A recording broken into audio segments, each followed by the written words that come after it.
doesn't work. Not since I was a kid. I'll scream. I'll scratch your face.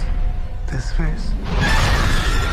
It feels like just a minute ago we were talking about Arthur Harrow and Moon Knight, and we spoke then about your reticence to play villains, and in that role and with The Grabber, you've proved you're really good at it. What is it about these roles that's changed your mind? The Grabber is an outright villain. I mean, he's a demon of sorts, a man possessed and a broken human being, which is a little different for me, and I've been finding playing villains more interesting. Would you like to see a magic trick?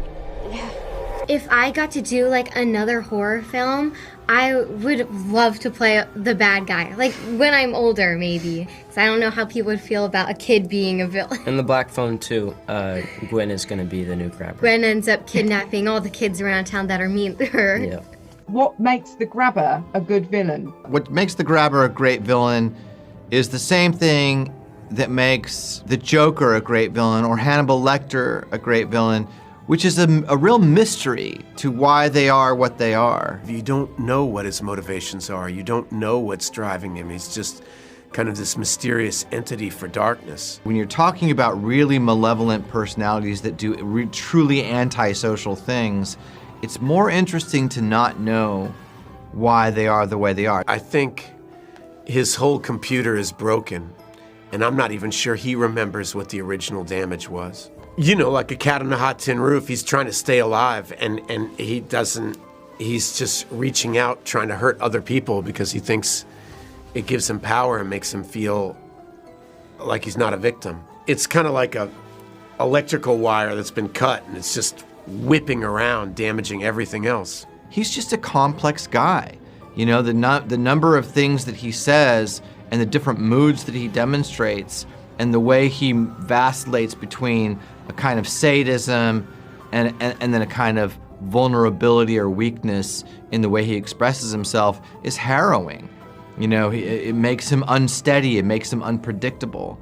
And these are all components that make it for a good villain. Villains are almost by definition more interesting than heroes, you know, because we are more fascinated with the otherness of them.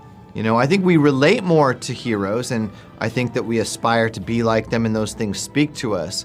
But what fascinates more, what do we, you know, what do we really lean in to watch? The mysterious otherness of a sociopath is always going to get our attention. I've always been more drawn to heroes.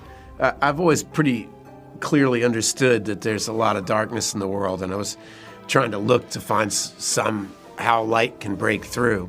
But as an actor, you have to play them all. That's the joy of being an actor, is putting yourself in all these different types of people and understanding the universe from all these different angles. Oh, you goof. Well, isn't that just peachy keen? You need some help? You see that? I think my favorite villain would be like Darth Vader or something.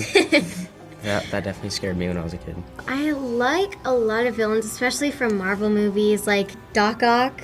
He's Doc Ock, super yeah. cool. I love his Melina, backstory too. yeah.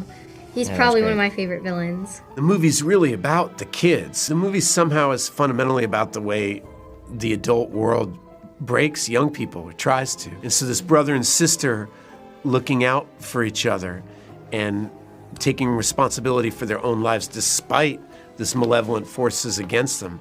That's the power of the film.